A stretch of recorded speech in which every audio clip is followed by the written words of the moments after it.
안녕하세요. 이 말씀은 2025년 4월 10일 조희선교회 무교 기도회에서 김석준 선교사님이 선포하신 말씀입니다. 제목 미랄의 삶, 자기 부인의 여정. 복음의 능력은 자기를 부인하는 삶에서 시작됩니다. 오늘 우리는 미랄의 삶, 즉 자기를 부인하는 삶에 대해 함께 나누려 합니다. 한 알의 밀이 땅에 떨어져 죽어야 많은 열매를 맺는 것처럼 진정한 선교와 신앙의 열매는 자기를 부인할 때 맺어집니다.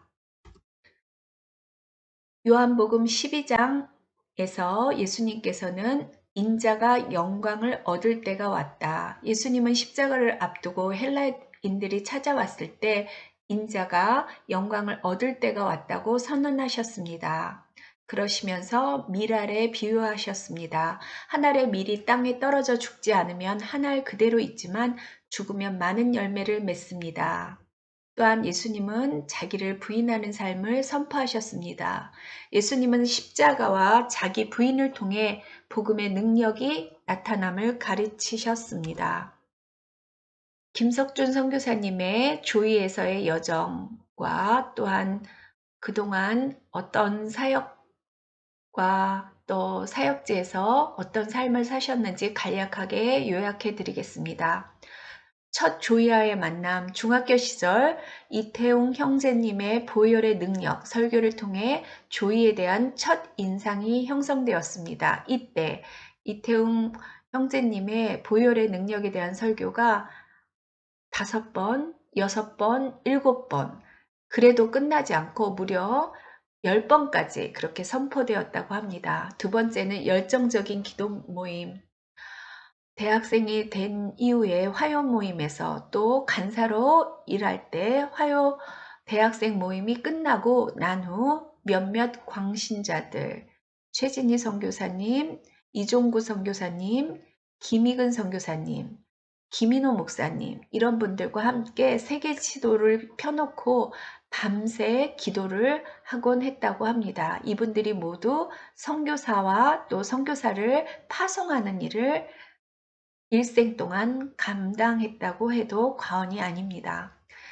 세 번째 타문화권 사역, 1991년에 파송받아서 대만에서 7년간 사역하고 교회를 개척했습니다. 이후 중국과 홍콩에서 사역이 시작됩니다. 맨더린어를 배우며 중국에서 사역하다가 2005년에 홍콩으로 이동하여 지금까지 20여 년간 사역하고 있습니다. 선교에는 두 가지 선교 모델이 있습니다. 첫 번째는 크루세이드 모델이라고 불리는 십자가 모델이 있습니다. 이는 자기 힘을 과시하는 선교 방식입니다. 처음에는 정중하게 초청하지만 거절당하면 힘을 사용합니다. 군사적, 정치적, 재정적 힘을 동원합니다. 영적 우월감을 강요합니다. 두 번째는 미셔너리 모델인 십자가 모델입니다. 자기를 부인하는 선교 방식입니다. 초청 후 거절당해도 인내합니다. 복음을 설명하고 해석합니다. 상대방의 신뢰를 얻기 위해 시간을 드립니다. 어린아이처럼 현지 언어와 문화를 배웁니다. 예수님이 이 땅에 성육신하신 모델은 하늘의 미랄이 되는 그러한 삶의 모습이었습니다. 예수님은 하늘의 영광을 버리시고 모든 권세와 영광을 내려놓으셨습니다. 연약한 인간이 되셔서 유대인의 언어와 문화를 배우셨습니다. 또한 섬기는 자로 오셨고 세족식처럼 종의 모습으로 사람들을 섬기셨습니다. 십자가에서 자신을 내어주셨습니다. 완전한 자기 부인의 삶을 사셨습니다. 여기 한 예가 있습니다. 한국 초대교회의 미랄이 된 이름 없는 무명의 영수 이야기를 지금부터 해보겠습니다. 1907년 영수라는 그러한 사람이 있었습니다. 평양 근교의 한 평범한 농부가 예배당 빚을 갚기 위해 자신의 소를 팔았습니다. 소는 그 당시에 생업이었지만 그는 교회를 위해 모든 것을 내놓았습니다. 소가 없어진 후 영수의 아버지는 백발의 노구로 쟁기를 잡고 영수와 동생은 소 대신 쟁기를 끌었습니다. 이것이 복음을 위한 자기 부인의 실천이었습니다.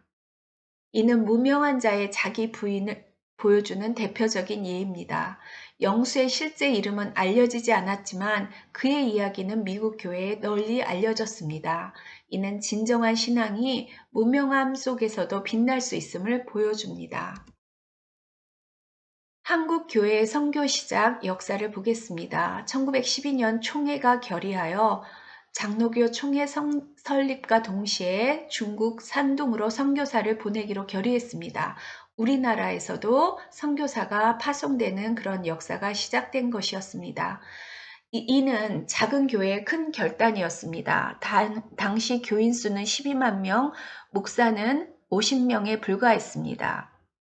중국 산동에 파송했습니다. 3명의 목사 가정을 중국 산둥으로 파송했습니다. 국가적으로 어려운 상황에서도 선교에 순종했습니다. 가난하고 어렵고 또 일본의 그런 침략이 그렇게 시작되는 그런 시기였죠. Mission from Weakness. 복음의 능력은 약함 속에서 나타나는 하나님의 강함입니다. 복음 받은 지 30년 안 된 교회의 선교적인 순종입니다.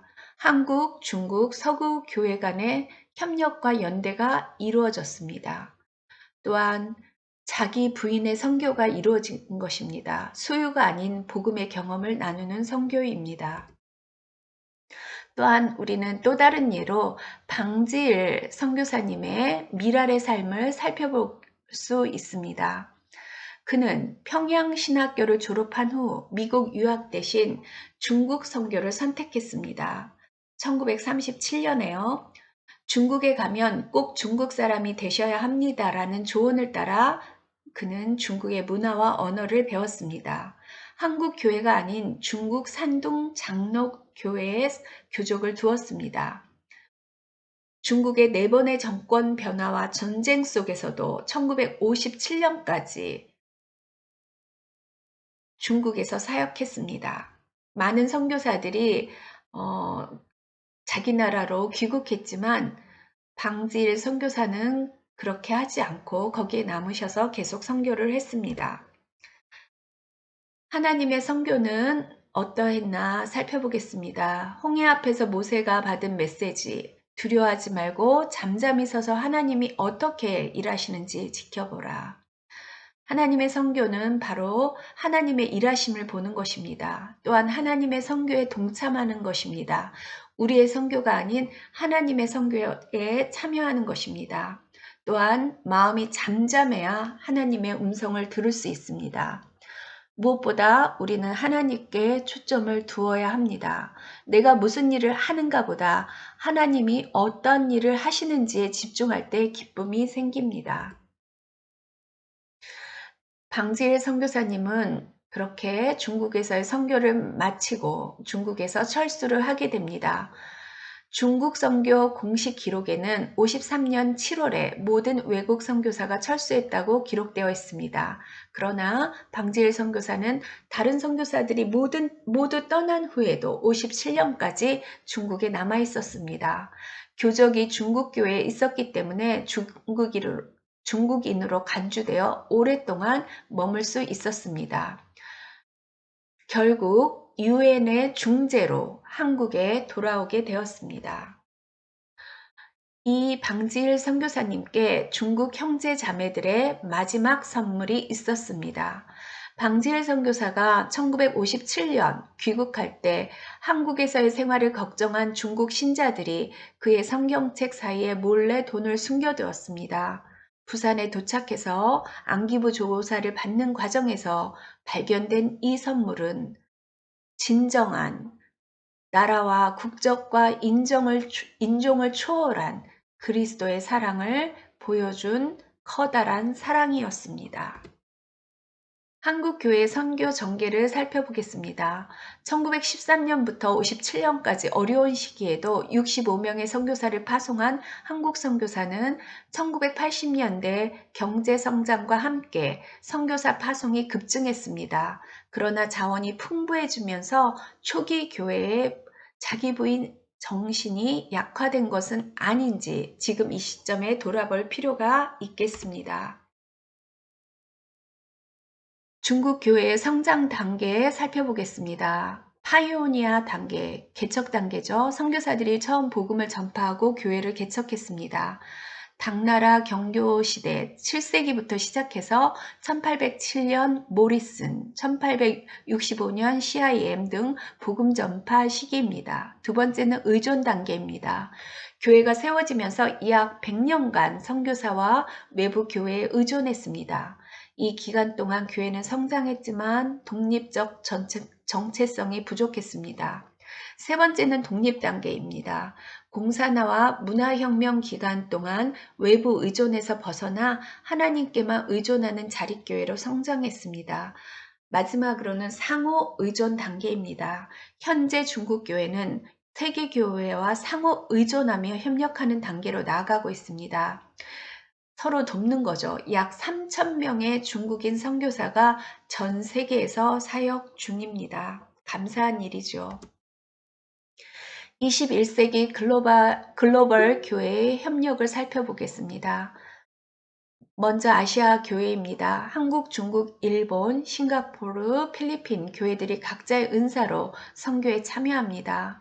중동 교회, 어려운 환경 속에서도 신실하게 증인의 역할을 감당하고 있습니다. 아프리카 교회, 급성장하는 아프리카 교회는 열정과 영적 활력으로 세계 선교회에 기여하고 있습니다. 미주 교회, 북미와 남미 교회들이 오랜 경험과 자원으로 협력합니다. 유럽 교회, 선교의 역사적 뿌리를 가진 유럽 교회들이 새로운 방식으로 참여하고 있습니다. 종족, 현대 선교의 도전에 대해서 지금 말씀드리겠습니다. 미 전도 종족 비율이 아직도 70%에 이른다고 합니다. 이들은 아직도 복음을 들어보지 못한 종족들의 비율입니다. 그리고 42%가 전 세계가 도시화가 되고 있습니다. 선교 현장의 급속한 도시화가 진행 중이기 때문에 우리가 이 도시화에 초점을 두어야 할 것입니다. 또 세계 인구의 32억이 지금 온라인으로 매체를 접하고 있기 때문에 이들은 디지털 선교의 잠재적 대상입니다. 또한 85%가 창의적 접근 지역에서 접근 지역으로 정통적 선교사 비자로는 입국이 어렵기 때문에 창의적 접근이 필요한 지역이 85%나 된다고 합니다. 우리 시대에 필요한 미랄 정신에 대해서 말씀드리겠습니다. 전문인 선교사가 필요합니다. 자신의 경력과 안정을 포기하고 전문 기술로 선교지에 섬기는 사람들은 현대의 미랄들입니다. 또한 캠퍼스 선교가 매우 중요합니다. 학업과 진로의 중요한 시기에 시간과 에너지를 하나님 나라를 위해 투자하는 대학생들은 미래의 주역이 되는 그런 사람들입니다. 직장 선교가 필요합니다. 세속적인 성공 대신 정직과 섬김의 가치를 선택하며 직장에서 그리스도를 증거하는 직장인들은 현대의 미랄들입니다. 또한 자기 부인을 실천할 수 있습니다. 우리 모두는요, 어려운 일이지만 자기 부인이 어떻게 표현되는지 보겠습니다. 가정에서는 나의 편안함보다 가족의 필요를 우선시합니다. 교회에서는 인정받기보다는 드러나지 않게 섬깁니다. 직장에선 내 공로를 내세우지 않고 팀의 성공을 위해 헌신합니다. 이웃을 위해서는 불편을 감수하며 도움이 필요한 이웃을 돌봅니다. 가정에서 그렇게 될 때 가족끼리 서로 사랑하고 신뢰하게 됩니다. 교회에서는 참된 공동체가 형성됩니다. 직장에서는 하나님의 방식으로 일하는 문화가 형성됩니다. 이웃을 위해서는 실제적인 복음 증거의 능력이 나타나게 됩니다. 21세기에 우리는 하나의 미랄이 되는 것을 여전히 하나님께서 또 성경에서 도전하고 있습니다. 21세기는 어떻게 하면 더 편안한 삶을 살 수 있을까? 그렇게 유혹하고 있습니다. 이는 미랄의 삶과 정반대입니다. 또한 미랄은 어둡고 불편한 곳에 존재합니다. 미랄은 땅에 떨어져 어둡고 축축한 곳으로 들어가야 합니다. 누구도 이런 불편함을 자발적으로 선택하지 않습니다. 또한 미랄은 자아의 죽음을 선택하는 것입니다. 자기를 부인하는 삶은 내 뜻, 내 계획, 내 명예를 내려놓는 삶입니다. 이는 문화의 흐름과 반대답니다. 그렇게 할 때 우리는 열매를 맺을 수 있습니다. 이러한 자기 부인 없이는 진정한 결실을 맺을 수 없습니다. 십자가가 있어야 부활도. 하나님은 우리를 이렇게 초대하고 있습니다. 기도로 미랄의 삶을 위해 발걸음을 떼십시오. 성령님께 자기의 부인의 마음을 구하십시오. 또한 하나님 나라의 미랄이 되기 위해서 잠잠히 하나님의 음성을 들어야 합니다. 세상의 소리를 줄이십시오. 또 일상에서 작은 자기 부인을 실천하며 미랄의 삶을 훈련하십시오. 혼자가 아닌 믿음의 공동체와 함께 미랄의 삶을 살아가십시오. 마지막으로 하나님의 선교에 동참하며 주님께서 우리를 통해 일하시도록 자신을 드리시길 바랍니다. 이상입니다. 잘 들어주셔서 감사합니다. 우리 모두 하나님을 위해서 한 알의 미랄이 되기를 소원해 봅니다.